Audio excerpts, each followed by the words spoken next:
ધોરણ 10 આપણું ચોથું ચેપ્ટર છે સાહિત્યિક વારસો, ભારતનો સાહિત્યિક વારસો. અને આમાં આપણે વાત કરી રહ્યા હતા કે પ્રીવિયસ લેક્ચરમાં મધ્યકાલીન યુગના જે સાહિત્ય છે કે મધ્યકાલીન યુગમાં પ્રાદેશિક વિસ્તારોમાં અલગ અલગ ભાષાઓમાં કેટલું ઉત્કૃષ્ટ આ યુગમાં જે સાહિત્યની રચના થઈ અને સાહિત્ય ક્ષેત્રે જે પ્રદાન અલગ અલગ મહાકવિઓ અને ધુરંધરોનું હતું એના વિશે આપણે વાત કરી ગયા છીએ.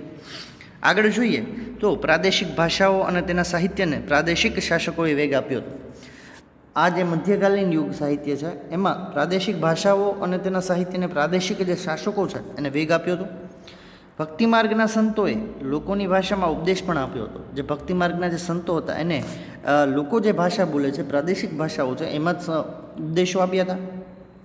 તેમાં કબીર જેવા અનેક સંત કવિઓનો સમાવેશ થાય છે.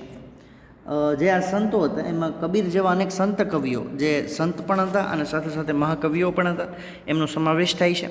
એ વખતે ભોજપુરી અને અવધી હિન્દી ભાષાની બે મુખ્ય બોલીઓ હતી. હિન્દી ભાષાની જે મુખ્ય બે બોલીઓ હતી મધ્યકાલીન યુગમાં ભોજપુરી અને અવધી. કબીરની રચનાઓ મુખ્યત્વે સધુકડી લોકબોલીમાં છે. જે મહાકવિ કબીર હતા એમની જે રચનાઓ છે એ મુખ્યત્વે સધુકડીમાં લોકબોલીઓમાં છે. તેના દોહરાઓ લોકસાહિત્યનું અંગ બન્યા છે. કબીરના છે એ દોહરાઓ લોકપ્રિય છે, જગવિખ્યાત છે, એ લોકસાહિત્યનું એક અંગ બન્યા છે. મલિક મુહમ્મદ જાયસીએ અવધીમાં પદ્માવત નામનું મહાકાવ્ય લખ્યું. મલિક મુહમ્મદ જાયસીએ અવધી ભાષામાં પદ્માવત નામનું મહાકાવ્ય લખ્યું છે. આ ઉપરાંત તુલસીદાસનો પ્રસિદ્ધ ગ્રંથ રામચરિતમાનસ આ સમયે અવધી ભાષામાં લખાયો હતો. જે તુલસીદાસનો ગ્રંથ છે રામચરિતમાનસ એ અવધી ભાષામાં લખાયો હતો. આ યુગમાં અવધી ભાષાના બીજા કવિઓ પણ થયા છે. આ યુગમાં હિન્દી ઉપરાંત બીજી ભાષામાં પણ સાહિત્ય રચાયું. બંગાળના સુલતાનોના આશ્રયે રહીને કૃતિવાસે બંગાળમાં રામાયણ અને પ્રસિદ્ધ કવિ ચંડીદાસે સેંકડો ગીતો રચ્યા.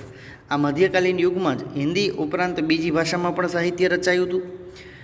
હિન્દીમાં ખાસ કરીને ભોજપુરી અને અવધી. અને બંગાળના સુલતાનોના આશ્રયે બંગાળના જે સુલતાનો હતા એને જે કવિઓને આશ્રય આપ્યો હતો એ આશ્રયમાં રહીને કૃતિવાસે બંગાળીમાં રામાયણ અને પ્રસિદ્ધ કવિ ચંડીદાસે સેંકડો ગીતો રચ્યા હતા. બંગાળમાં સંત ચૈતન્યથી ભક્તિ ગીતો લખવાની પરંપરા છે એ શરૂ થઈ. પ્રાદેશિક વિસ્તારોની વાત કરીએ તો એમાં બંગાળની વાત કરવાના કે બંગાળમાં સંત ચૈતન્યથી ભક્તિ ગીતો લખવાની પરંપરા છે એ શરૂ થઈ હતી. નરસિંહ મહેતાએ ગુજરાતીમાં અને નામદેવ તથા એકનાથે મરાઠીમાં ભક્તિ ગીતો રચ્યા. નરસિંહ મહેતાએ ગુજરાતીમાં અને નામદેવ અને એકનાથ મરાઠીમાં ભક્તિ ગીતો રચ્યા. જૈનુલ અબીદીનના આશ્રયે કાશ્મીરમાં મહાભારત અને રાજતરંગીણી જેવા અનેક સંસ્કૃત ગ્રંથોનો ફારસીમાં અનુવાદ થયો. રાજતરંગીણી આપણે એના વિશે વાત કરી ગયા હતા કે રાજતરંગીણી છે એ આમ તો સાહિત્યનો આત્મા કહી શકાય. જૈનુલ અબીદીનના આશ્રયે કાશ્મીરમાં મહાભારત અને રાજતરંગીણી જેવા અનેક સંસ્કૃત ગ્રંથોનો ફારસીમાં અનુવાદ કર્યો. જૈનુલ અબીદીન નામના જે કવિ હતા એમને વિજયનગરના સમ્રાટોના શાસનકાળમાં સંસ્કૃતિનો વિકાસ ચાલુ રહ્યો. વિજયનગર હતું એના જે સમ્રાટો હતા એના શાસનકાળમાં સંસ્કૃતનો જે વિકાસ છે એ ચાલુ રહ્યો. આમ છતાં આ યુગ તેલુગુ સાહિત્યના વિકાસનો મહત્ત્વપૂર્ણ કાળ છે. વિજયનગરના સમ્રાટોમાં પણ સંસ્કૃતનો વિકાસ ચાલુ જ હતો પરંતુ આ તેલુગુ સાહિત્યના વિકાસનો મહત્ત્વપૂર્ણનો કાળ ગણાય છે. વિજયનગરનો મહાન સમ્રાટ કૃષ્ણદેવરાય તેલુગુ અને સંસ્કૃતના લેખક હતા. વિજયનગરના જે મહાન સમ્રાટ હતા કૃષ્ણદેવરાય તેલુગુ અને સંસ્કૃતના લેખક હતા. તેમને આ મુક્ત માલ્યદા ગ્રંથની રચના કરી. આ મુક્ત માલ્યદા નામના ગ્રંથની રચના કરી છે. મુગલ શાસન દરમિયાન વાસ્તુકલા અને અન્ય કલાઓની સાથે સાહિત્યનો પણ વિકાસ થયો. મુગલ શાસન દરમિયાન વાસ્તુકલા અને અન્ય કલાઓની સાથે સાહિત્યનો પણ વિકાસ થયો. પ્રથમ મુગલ બાબરે તુર્કી ભાષામાં તુઝુકે બાબરી નામે આત્મકથા લખી હતી. પ્રથમ જે મુગલ છે બાબરે એ તુર્કી ભાષામાં તુઝુકે બાબરી નામે આત્મકથા લખી જેનું ફારસીમાં બાબરનામા નામથી ભાષાંતર કરવામાં આવ્યું. ફારસીમાં આ તુઝુકે બાબરીનું ભાષાંતર કરવામાં આવ્યું ને એનું નામ બાબરનામા રાખવામાં આવ્યું. હુમાયુની બહેન ગુલબદન બેગમે હુમાયુનામા પણ લખ્યું. હુમાયુ છે એની બહેને ગુલબદન બેગમ એને હુમાયુનામા લખ્યું. જહાંગીરે તુઝુકે જહાંગીરી નામની પોતાની આત્મકથા લખી. ઔરંગઝેબ પણ સિદ્ધહસ્તક લેખક હતો. છેલ્લો મુગલ સમ્રાટ બહાદુર શાહ ઝફર પણ એક ઉર્દુ કવિ હતો. તુલસીદાસ અને સુરદાસ આ યુગમાં હિન્દી ભાષાના મહાન સાહિત્યકારો થઈ ગયા. આ મધ્યકાલીન યુગમાં તુલસીદાસ અને સુરદાસ એ યુગના હિન્દી ભાષાના મહાન સાહિત્યકારો થઈ ગયા. કવિ કેશવદાસે પ્રેમ અને વિરહના વિષય પર સાહિત્ય રચ્યું. કવિ કેશવદાસે પ્રેમ અને વિરહના વિષય પર સાહિત્ય રચ્યું.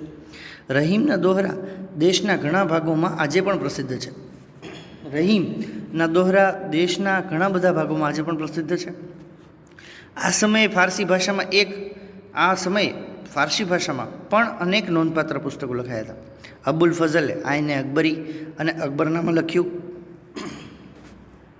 આઈને અકબરીમાં ભારતીય રીતિરિવાજો, શિષ્ટાચારો, ધર્મદર્શન, આર્થિક સ્થિતિ અને જીવનના લગભગ તમામ પાસાઓનું વિસ્તૃત વર્ણન એ કરવામાં આવ્યું છે. એક ઐતિહાસિક કૃતિ તરીકે આ ગ્રંથ ઘણો જ મૂલ્યવાન છે.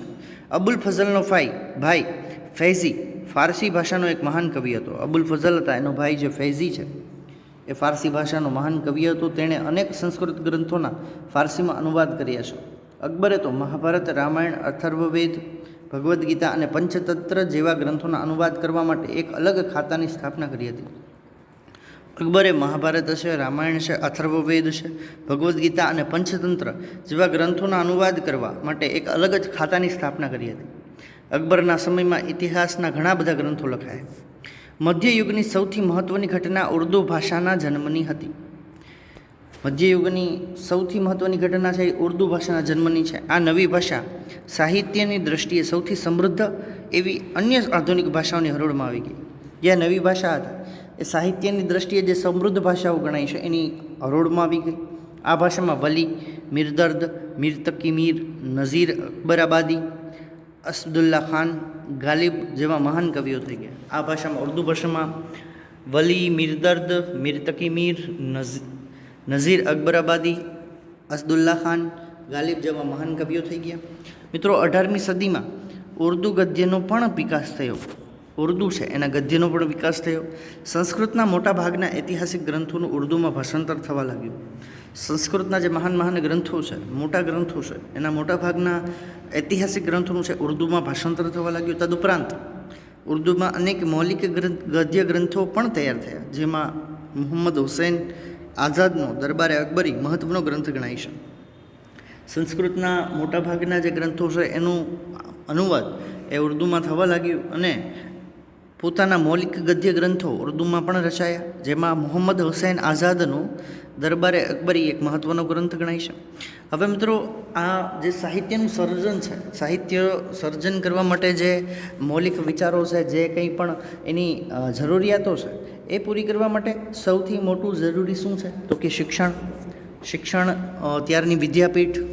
હવે ભારતની જે પ્રાચીન વિદ્યાપીઠો છે કે જેમાં અભ્યાસ કરીને આ સાહિત્યકારો, સાહિત્યવિદો, જેને કહી શકાય કે ઉત્કૃષ્ટ વિચારોવાળા વ્યક્તિઓ જે જન્મમાં અથવા શીખા, એ ભારતની જે પ્રાચીન વિદ્યાપીઠો છે એના વિશે આપણે વાત કરવાની છે. તો ભારતની સૌથી પ્રાચીન વિદ્યાપીઠ એટલે કે નાલંદા વિદ્યાપીઠ બિહારના પટણા જિલ્લાના બડગાંવ નામના ગામ પાસે પ્રાચીન નાલંદા વિદ્યાપીઠ અત્યારે આવેલી છે.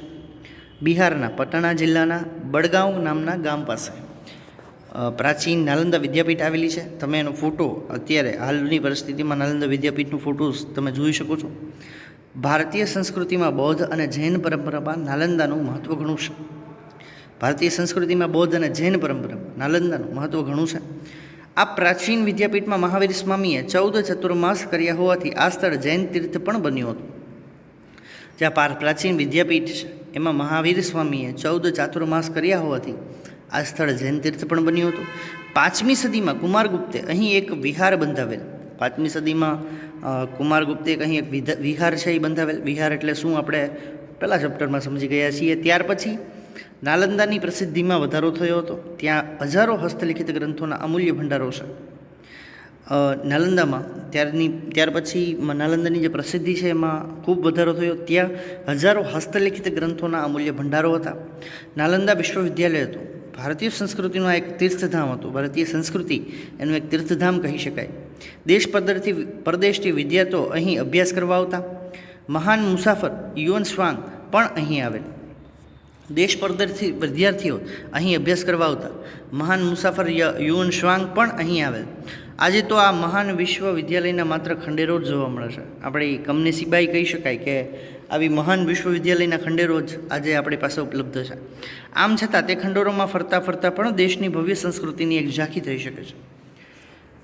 આમ છતાં ખંડેરો જ છે, પણ ખંડેરો પણ એટલા મહત્ત્વના અને વિશેષ છે કે આપણા દેશની ભવ્ય સંસ્કૃતિ છે એની ઝાંખી થઈ શકે છે. નાલંદામાંથી ભણીને બહાર નીકળેલ વિદ્યાર્થી ભારતનો આદર્શ વિદ્યાર્થી ગણાતો. નાલંદા વિદ્યાપીઠમાંથી ભણીને બહાર નીકળેલ જે વિદ્યાર્થી છે એ ભારતનો આદર્શ વિદ્યાર્થી ગણાતો. ઈસુની 5મી થી 11મી સદી દરમિયાન નાલંદા શિક્ષણના સર્વોત્તમ સ્થાને હતું. ઈસુની 5મી થી 11મી સદી દરમિયાન નાલંદા છે એ શિક્ષણના સર્વોત્તમ સ્થાને હતું. આ સમયે ભારતમાં વિશ્વભરમાં શ્રેષ્ઠતમ ગણાય તેવા ગ્રંથાલયો હતા. નાલંદાના સમયમાં વિશ્વભરમાં શ્રેષ્ઠતમ ગણાય, માત્ર ભારતમાં નહીં પરંતુ વિશ્વભરમાં શ્રેષ્ઠતમ ગણાય એટલે શ્રેષ્ઠોમાં શ્રેષ્ઠ ગણાય એવા ગ્રંથાલયો હતા. તક્ષશિલા તેમજ નાલંદા વિદ્યાપીઠમાં આવેલ ગ્રંથાલયોમાં અભ્યાસ અને સંશોધન કરવા માટે દેશ વિદેશમાંથી અનેક વિદ્યાર્થીઓ આવતા. મિત્રો, અત્યારે આપણે અમેરિકા કે યુએસ કે કેનેડા કે વિદ્યાર્થીઓ જતા હોય છે સ્ટડી માટે, પરંતુ વિચાર કરો પ્રાચીન સમયમાં નાલંદા અને તક્ષશિલામાં ભણવા માટે દેશ પરદેશથી વિદ્યાર્થીઓ ભારતમાં આવતા. એટલે ભારતની સંસ્કૃતિ, પ્રાચીન સંસ્કૃતિ કેટલી મહાન હશે. ભારત ધર્મગુરુની સાથે સાથે વિશ્વગુરુ કહી શકાય એવું દેશ, એવી સાર્થકતા એ દેશ પ્રાચીન સમયમાં હતો ભારત દેશ. તક્ષશિલા અને નાલંદા વિદ્યાપીઠમાં આવેલા ગ્રંથાલયોમાં અભ્યાસ અને સંશોધન કરવા માટે દેશ વિદેશમાંથી અનેક વિદ્યાર્થીઓ આવતા. આમાંનો માત્ર યુએન સ્વાંગ 657 હસ્તલિખિત ગ્રંથો પોતાની સાથે ચીન લઈ ગયો હતો. માત્ર એક યુએન સ્વાંગ હતો, એ જ 657 હસ્તલિખિત ગ્રંથો છે એ ચીન લઈ ગયો. 7મી સદીમાં યુએન સ્વાંગે મુલાકાત લીધી હતી. મહાન વિદ્યાલયમાં 7 મોટા ખંડો હતા. 7મી સદીમાં આ યુએન સ્વાંગે એ વિશ્વવિદ્યાલયની જે મુલાકાત લીધી હતી અને આ મહાવિદ્યાલયમાં મિત્રો 7 મોટા ખંડો હતા. વ્યાખ્યાન માટેના 300 ખંડો હતા. વ્યાખ્યાન કરવા માટેના 300 ખંડો હતા. વિદ્યાર્થીઓના રહેવા માટેના ખાસ મઠો બાંધવામાં આવ્યા હતા. વિદ્યાપીઠને નિર્વાહ માટે અનેક ગામો દાનમાં મળ્યા હતા. આ વિદ્યાપીઠને નિર્વાહ માટે અનેક ગામો સહિત દાનમાં મળ્યા હતા. ગામોની આવકમાંથી વિદ્યાર્થીઓને ભોજન અને વસ્ત્રો વિના મૂલ્યે પૂરા પાડવામાં આવતા હતા. આ જે ગામો હતા, ગામની જે કંઈ પણ આવક થાય, ગામના જે પ્રદેશોની જે કંઈ પણ આવક થાય એનો ખર્ચ વિદ્યાર્થીઓના ભોજન ખર્ચ અને વસ્ત્રો વિનામૂલ્યે પૂરા પાડવામાં આવતા. અહીંનો ગ્રંથાલયવાળો વિસ્તાર ધર્મગંજ તરીકે ઓળખાતો હતો. અહીંનો જે ગ્રંથાલયવાળો વિસ્તાર છે એ ધર્મગંજ તરીકે ઓળખાતો હતો. ઈસવીસનની 5મી થી 11મી સદી સુધી નાલંદાની ખ્યાતિ અને સુપ્રસિદ્ધિ વિદ્યા કેન્દ્ર તરીકે રહી હતી. ઈસવીસનની 5મી થી 11મી સદી સુધી નાલંદાની જે ખ્યાતિ છે એ સુપ્રસિદ્ધિ વિદ્યા કેન્દ્ર તરીકે રહી હતી. બીજું જે પ્રાચીનતમ આપણું કહી શકાય વિશ્વવિદ્યાલય એ છે તક્ષશિલા વિશ્વવિદ્યાલય. તો વર્તમાન સમયમાં પાકિસ્તાનમાં આવેલ રાવલપિંડીથી પશ્ચિમે પ્રાચીન તક્ષશિલા વિદ્યાપીઠ હતી. વર્તમાન સમયમાં પાકિસ્તાનમાં આવેલ રાવલપિંડીથી પશ્ચિમે પ્રાચીન તક્ષશિલા વિદ્યાપીઠ હતી. તે પ્રાચીન ગાંધાર પ્રદેશની રાજધાનીનું શહેર હતું. ગાંધાર પ્રદેશની રાજધાનીનું શહેર હતું. આ વિદ્યાપીઠમાં 64 વિદ્યાઓનું શિક્ષણ અપાતું હતું. 64 જે કલાઓ છે, 64 વિદ્યાઓ છે એનું શિક્ષણ અપાતું હતું. અહીં મોટાભાગના વિદ્યાર્થીઓ ગુરુના આશ્રમમાં રહી અભ્યાસ કરતા હતા. મોટાભાગના વિદ્યાર્થીઓ ગુરુના આશ્રમમાં રહી અભ્યાસ કરતા હતા. ભગવાન બુદ્ધના શિષ્ય જીવકે અહીં આયુર્વેદના પાઠ શીખ્યા. ભગવાન બુદ્ધના એક શિષ્ય જીવકે અહીં આયુર્વેદના પાઠ પણ શીખ્યા હતા. દંતકથા અનુસાર રઘુકુલમાં જન્મેલા રામના ભાઈ ભરતના પુત્ર તક્ષ ઉપરથી આ સ્થળોનું નામ પડ્યું હોવાનું મનાય છે. દંતકથા અનુસાર રઘુકુલમાં જન્મેલા જે શ્રી રામ છે એમના ભાઈ ભરતના પુત્ર તક્ષ ઉપરથી આ સ્થળનું નામ પડ્યું હોવાનું મનાય છે. 7મા સૈકામાં એ મહત્ત્વના વિદ્યા કેન્દ્ર તરીકે જાણીતું હતું. 7મા સૈકો એટલે સદી. 7મા સૈકામાં આ મહત્ત્વના વિદ્યા કેન્દ્ર તરીકે તક્ષશિલા છે એ જાણીતું હતું. વિદ્યાર્થીને જે વિષયમાં રસ હોય તે જ વિષયનું એને શિક્ષણ આપવામાં આવતું. શિક્ષક પોતાની ઈચ્છા પ્રમાણે ગમે તેટલા વિદ્યાર્થીઓને ભણાવતા, છતાં સામાન્ય રીતે એક શિક્ષકની પાસે લગભગ 20 વિદ્યાર્થીઓ ભણતા. શિક્ષક છે પોતાની ઈચ્છા પ્રમાણે ગમે એટલા વિદ્યાર્થીઓને ભણાવી શકતા, પરંતુ સામાન્ય રીતે એક શિક્ષક પાસે લગભગ 20 જેટલા વિદ્યાર્થીઓ ભણતા. વારાણસી, રાજગુરુ, મિથિલા અને ઉજ્જૈન જેવા દૂરના નગરોમાંથી વિદ્યાર્થીઓ અહીં શિક્ષણ માટે ઉમટતા. વારાણસીના રાજકુમારો અહીં જ શિક્ષણ લેતા હતા. કૌશલના રાજા પ્રસેનજીત, વ્યાકરણ શાસ્ત્રી પણિની અને રાજનીતિજ્ઞ કૌટિલ્યે પણ અહીં જ શિક્ષણ લીધું હોવાનું મનાય છે. જે દેશના વિદ્વાનો કહી શકાય પ્રાચીન સમયના, એવા વારાણસીના રાજકુમારો પણ કૌશલ્યના રાજા પ્રસેનજીત, વ્યાકરણના શાસ્ત્રી પાણિની, જેને વ્યાકરણ શાસ્ત્રની રચના કરેલી છે, એ પાણિની, રાજનીતિજ્ઞ કૌટિલ્ય પણ અહીં જ શિક્ષણ લીધું હોય એવું મનાય છે. તક્ષશિલા ઉચ્ચ શિક્ષણનું કેન્દ્ર હતું મિત્રો. સામાન્ય પરિસ્થિતિના વિદ્યાર્થીઓ ગુરુના ઘરે રહીને ભણતા. અહીં વેદ, શસ્ત્રક્રિયા, ગજવિદ્યા, ધનુર્વિદ્યા, વ્યાકરણ, તત્વજ્ઞાન, યુદ્ધવિદ્યા, ખગોળ, જ્યોતિષ વગેરેનું શિક્ષણ આપવામાં આવતું હતું. ચંદ્રગુપ્ત મૌર્ય, ગુરુ ચાણક્ય અને ખુદ ચંદ્રગુપ્ત મૌર્યે અહીં જ શિક્ષણ લીધું હતું. આ તક્ષશિલા વિદ્યાપીઠમાં જે સમ્રાટ ચંદ્રગુપ્ત મૌર્ય હતા, એમના ગુરુ ચાણક્ય અને ચંદ્રગુપ્ત મૌર્ય પણ અહીં જ શિક્ષણ છે એ લીધું હતું. અને આ તક્ષશિલામાં, તક્ષશિલા વિશ્વવિદ્યાલયમાં, તક્ષશિલા વિદ્યાપીઠમાં વેદ, શાસ્ત્રક્રિયા, ગજવિદ્યા, ધનુર્વિદ્યા, વ્યાકરણ, તત્વજ્ઞાન, યુદ્ધવિદ્યા, ખગોળશાસ્ત્ર, જ્યોતિષશાસ્ત્ર વગેરેનું શિક્ષણ આપવામાં આવતું. ત્રીજી આપણી પ્રાચીનતમ જેને કહી શકાય વિશ્વવિદ્યાલય વિદ્યાપીઠ વારાણસી, જે કાશીમાં છે. વારાણસી યાત્રાધામ તરીકે પ્રસિદ્ધ છે. ઈસવીસન પૂર્વે 7મા સૈકામાં તે ભારતનું પ્રસિદ્ધ વિદ્યાકેન્દ્ર હતું. કાશી છે એ પ્રાચીન સમયમાં ભારતનું વિદ્યાકેન્દ્ર હતું. ઉપનિષદ કાળમાં તે આર્ય સંસ્કૃતિ અને ધર્મના કેન્દ્ર તરીકે વિકસ્યું. ઉપનિષદ કાળમાં આ આર્ય સંસ્કૃતિ અને ધર્મના કેન્દ્ર તરીકે વિકસ્યું. એના રાજા અજાતશત્રુ ઉપનિષદ કળામાં એક તત્વજ્ઞાની અને વિદ્યાના પોષક હતા. જે કાશી એટલે કે વારાણસીના જે રાજા છે અજાતશત્રુ, એ ઉપનિષદ કળામાં એક તત્વજ્ઞાની અને વિદ્યાના પોષક હતા. વ્યાસ સંહિતામાં મહર્ષિ વેદવ્યાસનો આશ્રમ અહીં હોવાનો ઉલ્લેખ મળે છે. વ્યાસ સંહિતામાં જે મહર્ષિ વેદવ્યાસ છે એનો આશ્રમ અહીં હોવાનો ઉલ્લેખ મળે છે. ભગવાન બુદ્ધે પોતાના મતના પ્રચાર અને પ્રસાર માટે વારાણસી પર પસંદગી ઉતારી હતી. ભગવાન બુદ્ધે પણ પોતાના મતના પ્રચાર અને પ્રસાર માટે વારાણસી પર પસંદગી ઉતારી હતી. આદિ શંકરાચાર્ય જેવા સમર્થ તત્વજ્ઞ તેમના વેદાંતના નૂતન સિદ્ધાંતની સ્વીકૃતિ માટે કાશી જવું પડ્યું હતું. આદિ શંકરાચાર્ય જેવા સમર્થ તત્વજ્ઞ તેમના વેદાંતના નૂતન સિદ્ધાંતની સ્વીકૃતિ માટે, જે એનો વેદાંતનો નૂતન સિદ્ધાંત હતો એની સ્વીકૃતિ માટે કાશી જવું પડ્યું હતું. ચૈતન્ય મહાપ્રભુ અને પુષ્ટિ માર્ગના પ્રવર્તક વલ્લભાચાર્યજીએ પણ પોતાના વૈષ્ણવ સંપ્રદાયની પ્રતિષ્ઠા અહીં જ મેળવી. ચૈતન્ય મહાપ્રભુ તેમજ પુષ્ટિ માર્ગના જે પ્રવર્તક વલ્લભાચાર્યજીએ પણ પોતાના વૈષ્ણવ સંપ્રદાયોની પ્રતિષ્ઠા અહીં જ મેળવી હતી. પંજાબના વિદ્વાન કુટુંબોએ સ્થળાંતર કરવું પડ્યું ત્યારે તેઓ મુખ્યત્વે કાશી અને થોડા પ્રમાણમાં કાશ્મીર જઈને બસ્યા હતા. પંજાબના જે વિદ્વાન કુટુંબો સ્થળાંતર જ્યારે કરવું પડ્યું ત્યારે તેઓ મુખ્યત્વે કાશી અને થોડા પ્રમાણમાં કાશ્મીર જઈને બસ્યા હતા. અન્ય રાજાના રાજકુમારો પણ અહીં ઉચ્ચ શિક્ષણ માટે આવતા. સમ્રાટ અશોકના આશ્રયથી વારાણસીનો સારનાથ મઠ પ્રસિદ્ધ વિદ્યાધામ બન્યો. સમ્રાટ અશોકના આશ્રયથી વારાણસીનો જે આશ્રમ છે સારનાથ મઠ એ પ્રસિદ્ધ વિદ્યાધામ બન્યો. ચોથું વલ્લભી વિશ્વવિદ્યાલય ઈસવીસનના 7મા શતકમાં 7મી સદીમાં ગુજરાતનું આ વિદ્યાધામ અતિ પ્રસિદ્ધ શિક્ષણ કેન્દ્ર હતું. વલ્લભીને વિશાળ અને અત્યંત પ્રસિદ્ધ વિદ્યાધામ બનાવવામાં મૈત્રક વંશના તત્કાલીન શાસકો અને નાગરિકોનો મોટો ફાળો છે. આ વલ્લભીને વિશાળ અને અત્યંત પ્રસિદ્ધ વિદ્યાધામ બનાવવા માટે મૈત્રક વંશના જે તત્કાલીન શાસકો હતા અને નાગરિકો હતા એનો મોટો ફાળો છે. 7મી સદીમાં ભિક્ષુ વિદ્યાર્થીઓ રહેતા હતા. વલ્લભી ત્યારે બૌદ્ધ મતના હીનયાન પંથનું કેન્દ્ર હતું.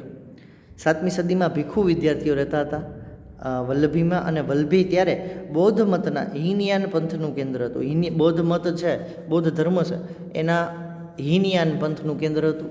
7મા શતકની મધ્યમાં પ્રસિદ્ધ બૌદ્ધ વિદ્વાનો સ્થિરમતી અને ગુણમતી વલ્લભીના અગ્રણી આચાર્યો હતા. 7મા શતકની મધ્યમાં, 7મી સદીના મધ્યમાં પ્રસિદ્ધ જે વિદ્વાનો, બૌદ્ધ વિદ્વાનો સ્થિરમતી અને ગુણમતી એ વલ્લભીના અગ્રણી આચાર્યો હતા. દૂર દૂરના ગંગા યમુનાના મેદાન વિસ્તારમાંથી વિદ્યાર્થીઓ અહીં ઉચ્ચ અભ્યાસ માટે આવતા હતા. ચીની પ્રવાસી ઇત્સિંગે નોંધ્યું કે વલ્લભી પૂર્વ ભારતની પ્રસિદ્ધ શિક્ષણ સંસ્થા નાલંદા સાથે સ્પર્ધા કરતી. ચીનના જે પ્રવાસી ઇત્સિંગ હતા એને નોંધ્યું કે વલ્લભી એ પૂર્વ ભારતની પ્રસિદ્ધ શિક્ષણ સંસ્થા એટલે કે નાલંદા, જે પ્રાચીનતમ આપણી વિશ્વવિદ્યાલય છે, એની સાથે પ્રતિસ્પર્ધા કરતો. વલ્લભી એક રાજધાની અને આંતરરાષ્ટ્રીય બંદર પણ હતું. વલ્લભી છે એક રાજધાની, એક રાજ્યની રાજધાની અને આંતરરાષ્ટ્રીય બંદર હતું. ઈસવીસન 480થી ઈસવીસન 775 સુધી આ એક આંતરરાષ્ટ્રીય બંદર પણ હતું. વલ્લભીના શાસક મૈત્રક રાજવીઓ પણ વિદ્યા અને વિદ્યાપીઠના મહાન આશ્રયદાતાઓ હતા. વલ્લભીના જે શાસક હતા મૈત્રક રાજવીઓ, તેઓ પણ આ વિદ્યા અને વિદ્યાપીઠના મહાન આશ્રયદાતાઓ હતા. એ બાબતની નોંધ લેવી પડે કે મૈત્રક વંશના રાજવીઓ બૌદ્ધ ન હતા, સનાતની હતા, છતાં આ સંસ્થાને મદદ કરતા હતા. એ બાબતની નોંધ પણ લેવી પડે કે મૈત્રક વંશના જે રાજવીઓ હતા એ બૌદ્ધ ધર્મ પાળતા ન હતા, સનાતન ધર્મ પાળતા હતા, છતાં આ સંસ્થાને મદદ કરતા હતા. ઈસવીસન 775માં આરબોએ આક્રમણ કર્યું અને મૈત્રકો પરાજિત થયા અને વિદ્યાપીઠ બંધ પડી. ઈસવીસન 775માં જે આરબોએ આક્રમણ કર્યું અને મૈત્રકો છે એનાથી પરાજિત થયા અને વિદ્યાપીઠ બંધ પડી. અહીં પ્રસિદ્ધ વિદ્વાનોના નામ દરવાજા પર લખવામાં આવતા. અહીં જે પ્રસિદ્ધ વિદ્વાનો હતા એના નામ દરવાજા ઉપર લખવામાં આવતા. વિદ્વાનો રાજસભામાં પોતાનું પાંડિત્ય દાખવીને રાજતંત્રમાં ઊંચા અધિકારો પ્રાપ્ત કરતા. અહીં જે વિદ્વાનો હતા એના નામ છે એ દરવાજા ઉપર લખવામાં આવતા.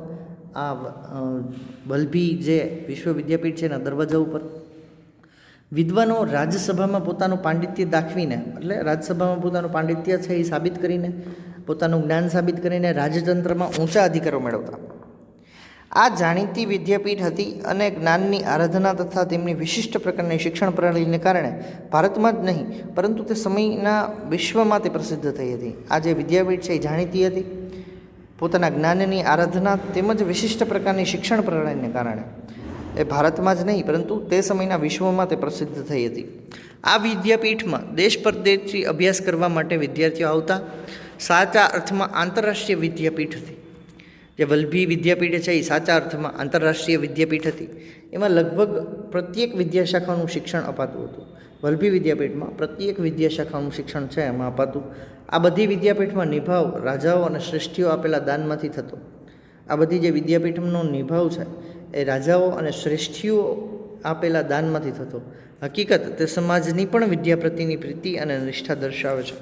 જે આ વિદ્યાપીઠના નિભાવની બાબત છે એ સમાજની પણ વિદ્યા પ્રત્યેની જે પ્રીતિ અને નિષ્ઠા છે એને દર્શાવે છે. મિત્રો, ભારતીય વિદ્યા, કલાઓ અને જ્ઞાન વિજ્ઞાનનું શિક્ષણ આપતી એ વિશ્વવિખ્યાત યુનિવર્સિટીઓ હતી. આ બધી જે ચારે ચાર આપણે જોઈ ગયા વિશ્વવિદ્યાલયો એ ભારતીય વિદ્યા, કલાઓ અને જ્ઞાન વિજ્ઞાનનું જે શિક્ષણ આપતી એવી સમયની વિશ્વવિખ્યાત યુનિવર્સિટીઓ ગણી શકાય. આ હતું મિત્રો ભારતીય સાહિત્યિક વારસો. ખૂબ જ ઉત્કૃષ્ટ, ખૂબ જ વૈવિધ્યસભર અને ખૂબ જ અલગ અલગ પ્રાદેશિક વિસ્તારોમાં રચાયેલું ભારતનું સાહિત્ય એ ભારતને ત્યાર સમયનું ધર્મગુરુ ભારતને જે વિશ્વગુરુ કહેવામાં આવતું તે બાબતને સચોટ રીતે સાબિત કરતું આ ચેપ્ટર છે.